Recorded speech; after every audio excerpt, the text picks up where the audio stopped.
Hey everybody, so I want to start off this video by referencing this particular research paper, which is called Carlos, Retrieval via Concise Assessment Representation of LoRa's at Scale.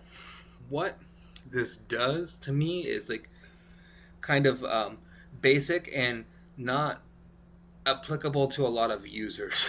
and uh, like it's cool overall. So essentially, what the end result of what Carlos is a retrieval for LoRa's, right? And then it's say that you have 1,000 or 10,000 LoRa's in repositories for SDXL is like the example here, right? Like why it's created, and probably 10,000 cat LoRa's specifically, right? And then so the typical way would be to utilize a textual retrieval method in order to figure out what the best LoRa is in order to make your picture of a cat, right? But then so that's what Carlos is based off of, is what LoRa would you want to utilize in order to create your best picture of a cat. And then so I mean, that in and of itself is an okay question, but so how they do this though is it's super interesting. So this is how they do it, right? I'm just gonna read from here forward. So we measure the semantic difference between the vanilla generation and the LoRa's in clip space, essentially the clip diff, and store their average as representative direction effect, their mean magnitude to represent effect strength, and their variance as a measure for consistency. During retrieval, we measure the average clip space difference between a set of n different prompts with and without the retrieval query appended. We then simply retrieve the LoRa's with the most similar directional vectors and filter out LoRa's demonstrating above threshold strength and under threshold consistency. And then so to me, from there, that creates and then forms an interesting question. And so how they're able to do this method and this retrieval method, essentially, right? This is I always go back to that question of what is the base language of the model, right? And then so in the instance of an SDXL and the LoRa, the base language isn't the LoRa, it isn't the image, etc. It's essentially this directional geometry that exists within the latent space that essentially pinpoints the model towards images that are stored in the model, in the instance of how diffusion models work, image diffusion models work, right? And then so if that's true, then essentially I should be able to just pin okay, if I take cats, right, I should be able to just say okay, here's I want you to pinpoint to where the geometric latent space is of cat, and then whatever the geometry is within that, I want to utilize that, rather than an actual image of a cat. Right? I just want to peel an image of a cat essentially from its existing latent space, how it does, right? But I want to use that peeling from the latent space as opposed to an actual image is my overall goal within this, and then constructing this experiment. And then step one within that is to prove that this geometry, this underlying geometry exists, this platonic geometry reconstruction exists, right? And then so that's what I go through here with these experiments. And then so I'm utilizing not I'm SD 1.5. It really doesn't matter which model to utilize. I'm not utilizing SDXL because I ran into a bunch of problems, memory problems trying to load in this. That's the big thing with and when it comes to diffusion and playing around within this space, and why I don't make a lot of videos overall on these things is because it's hard to give you videos on these things that and things that you can actually run in Colab overall, right? And then but so within this, I'm starting off with my target image, and this is my target image. And then so essentially I want the model to reconstruct this image of this cat lying on the floor in this kitchen, but I'm not going to give it the actual image of the cat lying on the floor. I'm just going to give it like the geometry of this picture, right? Is the goal. And then so it starts training, and then this is the way that it initially decodes it. And then like I was initially like, this is like garbage and gibberish to me, right? So I ignored it. And I was like, well, like, I mean, let's see, though, what happens when I'm training it. And you can see I've been training it for a number of hours at this point. But the interesting thing is that the loss is going down very significantly, right? And the loss is at this point, like there's a like 0 1, right? 0 2, it's oscillating between 0 2 and 0 1, and then so very low, like it has this like memorized essentially, but this is the output that it's putting out. And then it like my first thought within this is like, well, it's just like gibberish as well, right? But so I've run this, and I run this through like 4 different AI models just to make sure like that I'm not like pulling like I'm just like trying to like interpret, put my own interpretation within this. And then every single one, it has confirmed that essentially what we're looking at within this is fractal images of parts of cats. Like that's very straight up what it is, right? Like so here where my mouse is right now, you can very much see like a fractal part of a cat head. You can very like see this is a paw here. These are orange tabby cat legs that you can see popping out here, right? And then so this is like that's what like every single one of these gibberish is a part of a cat. And then so this is the target, right? And then so to the model, it is putting this together. Like it's targeting this correctly, right? And then so this to me is important. Like this is hugely important to me, this output in this experiment, because essentially what this is, and then what it's showcasing and showing overall is that like AI models overall like are very good at localization, but they struggle at globalization. Meaning that so like this model understands that it needs to tap into its latent space geometry for cats, and that's exactly what it's done. And it's trying to like reconstruct that, but it's just like but it doesn't realize that it needs to like reconstruct it in a coherent manner, right? It just realize it's solving its a language disconnect, right? This is like the model putting it together as in a perfect reconstruction. If another model were to look at this, and then it would say, yeah, this is put together perfectly, right?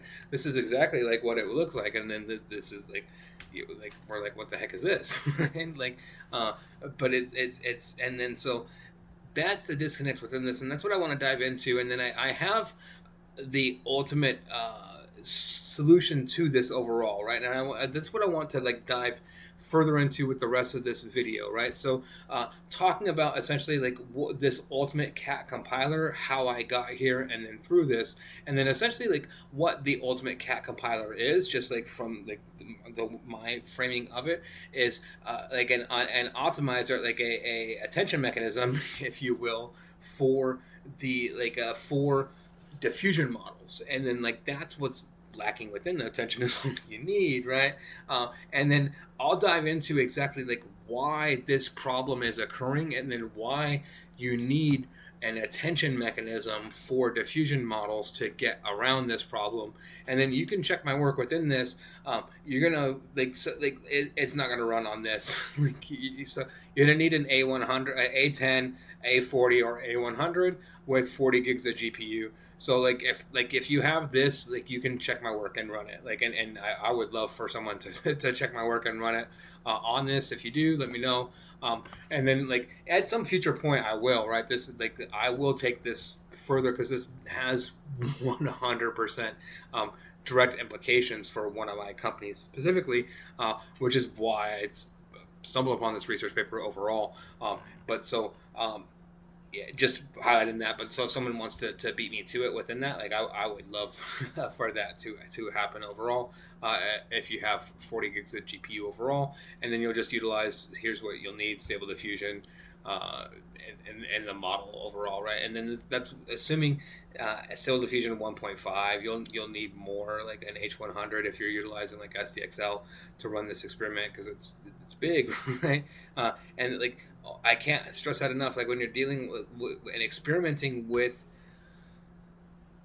these models over like with diffusion models, like it gets into heavy compute and it gets into heavier compute than what you're used to dealing with an LLM model, right? Like so in like an 8 billion parameter LLM model, you'd be like, okay, I need tops 12 gigs of GPU and I would be good, right? So you could load an 8 billion parameter LLM model into like 16 gigs of GPU and it would work. But if you want to fine tune it, you would quantize it a bit, etc. Right? Whereas with this, if you want to fine tune it and play around with these things with an 8 billion parameter model, you're needing an H100 overall. It's like, I mean, that's just no other way to put it, right? But so that leads us to this article here. When AI knows what a cat is, but it still can't build one. How underlying geometry, fractal intelligence, and latent reconstruction collide. For nearly 2 years, my research is centered on one overarching theme. There's an underlying geometry to data, and it's not Euclidean. Once you see this, everything changes. Models stop looking like statistical engines and start looking like geometric navigators moving through high dimensional manifolds. Patterns reveal themselves. Behavior becomes explainable. Failures become predictable. And sometimes those failures produce something as bizarre as a fractalized cat. This article brings together three threads. 1. The discovery and confirmation of underlying geometry. 2. The experiments that demonstrated how models behave inside of that geometry. And 3. The cat compiler experiment that exposed how neural networks understand texture without understanding the actual structure. If you've been following my work, this is the clearest bridge yet between theory and actual artifacts produced by modern AI. And then in this instance, we're dealing with diffusion models overall, right? And like 100% outside of the realm of transformers-based models, LLMs, etc. This is like this platonic geometry exists across all models. Essentially, is what where this is presenting, right? And so, the beginning, discovering the underlying geometry. When I first began probing latent spaces across vision, language, and multimodal systems, I noticed something consistent. The model wasn't reasoning symbolically. The model wasn't matching patterns the way that humans describe patterns. The model was moving through a geometric landscape, guided by attractors, curvature, and resonance. Every representation, when visualized or manipulated, behaved as if the space was non-Euclidean. Distances were deceptive, local neighborhoods curved, clusters weren't blobs, they were manifolds with structure. Small changes in one direction produced huge semantic leaps, and then other directions produced almost none. I didn't arrive at this through abstract theory. I saw it in the data, repeatedly, experimentally, saw other people's experiments all around these things. And then as the months passed, academia caught up. MIT, Harvard, major labs. The entire field began recognizing something I'd been shouting into the void. AI isn't operating in human geometry, it's operating in platonic geometry. But understanding this is only half of the story.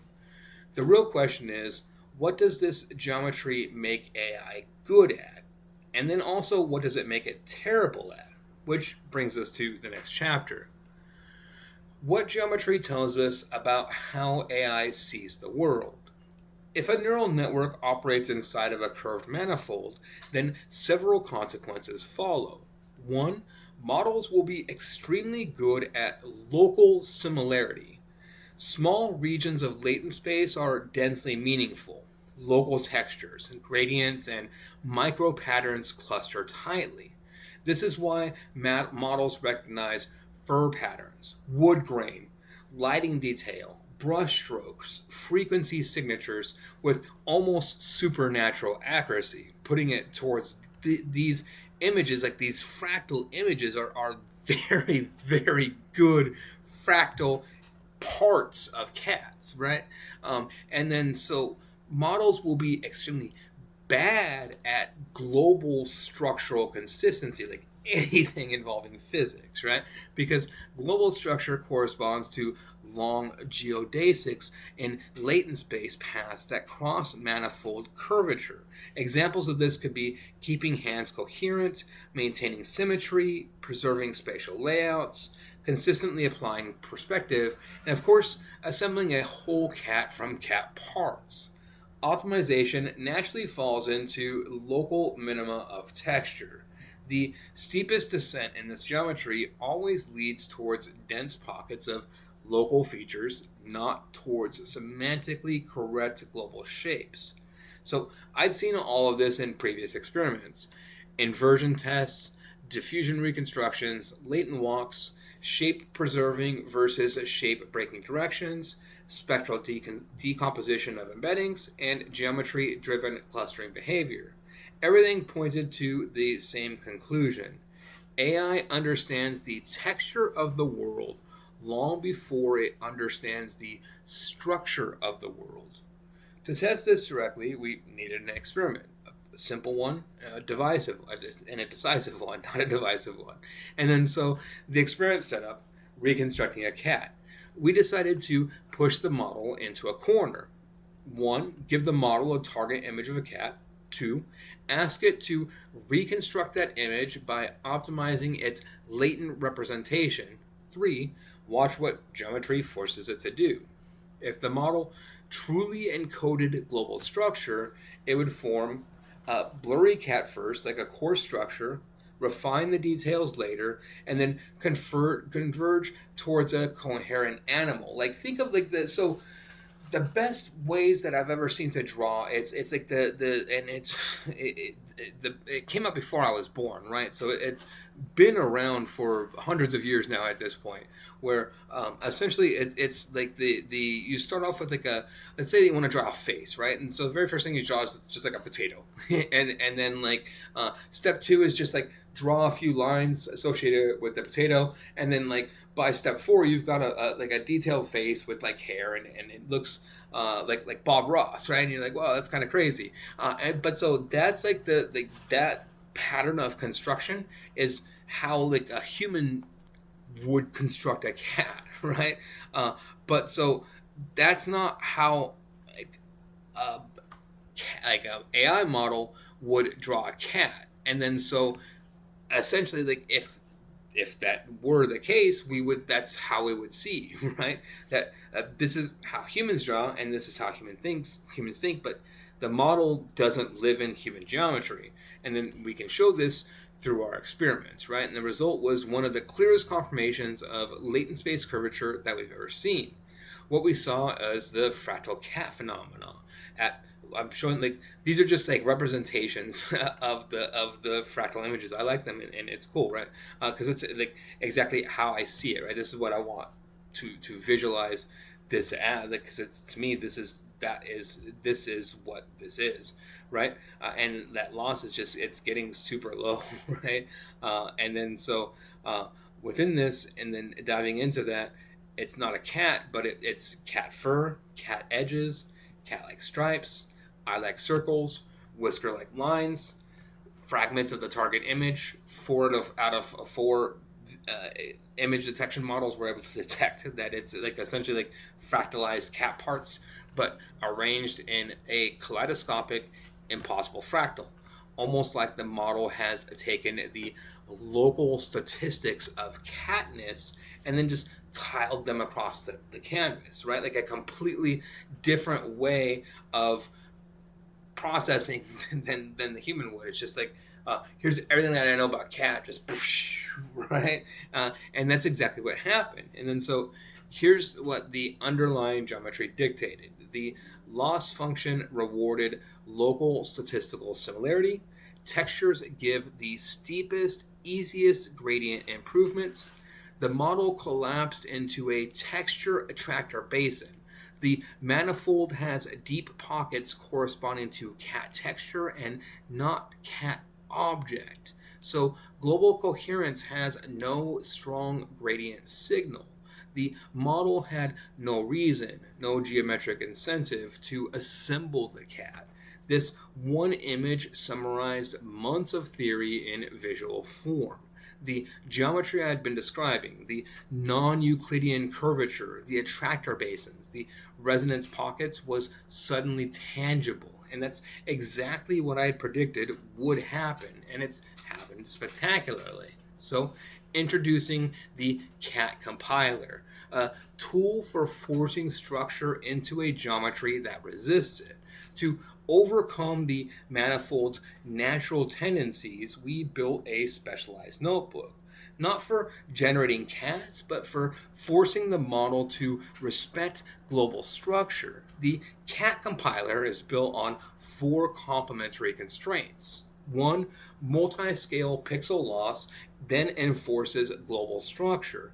This pushes the model to respect the cat's silhouette, its pose, its central mass, and its major body parts in correct locations. Then we add perceptual loss, total variation loss, and optional clip loss. The bottom line within this is that essentially this is, to me, an attention mechanism, right? It's rewarding the model. So the bottom line, like within this, is that like the model is going to choose the simplest geometry possible, and it's going to cheat on that geometry, right? So, but when we put all this together, we get a model that finally learns that a cat is a cat. So when you put all of the constraints and all of these loss constraints in the model towards like the attention, the model no longer descends into texture chaos. The optimizer discovers a new path, one that winds through the geometric manifold towards global structure. And then, so for the first time, the model can learn, like, head goes here, body connects like this, the textures belong to larger shapes, like the hip bone connects to the leg bone, like the etc., right? The cat compiler forces the network to navigate the manifold in a way it never would on its own. The model's never going to do that song on its own, right? And so this is the core principle, that geometry decides what the model does naturally, loss functions decide what it will do unnaturally, and then the sweet spot between the two is intelligence. And then so why this matters beyond one cat. This isn't about a cat, right? It's about how AI sees and how it fundamentally differs from humans. This experiment demonstrated that models prioritize local texture over global structure because of their geometry. Optimization finds fractal minima without structural supervision because the manifold is curved and uneven. And then true object level understanding must be imposed and not assumed, because current models don't build structure themselves. This matters for all models in general. Anywhere structure matters more than texture. The cat compiler is just the first visible artifact of a deeper principle. To build models that understand reality, we must understand and shape the geometry that they live on. That's their base language, right? And so, closing thoughts. Geometry was always the missing piece. When I first started talking about the underlying geometry, many people dismissed it as intuition, guesswork, or vibes. Now it's becoming mainstream. Not because I argued for it, but because experiment after experiment reveals it to be true. The fractal cat result is not just strange or amusing. It's a diagnostic tool for understanding the very nature of neural cognition. It shows us where geometry helps, where it betrays us, where structure collapses, and where intelligence begins. And it points towards a larger vision. A future where AI does not merely sample texture, but builds coherent worlds. And then so, to me, that's the end of all of this. I'll leave a link to the Colab notebook here, to the article here, which has a link to both of these Colab notebooks, as well as this article, the archive here. And if you like this content overall, please like and subscribe. Thank you very much.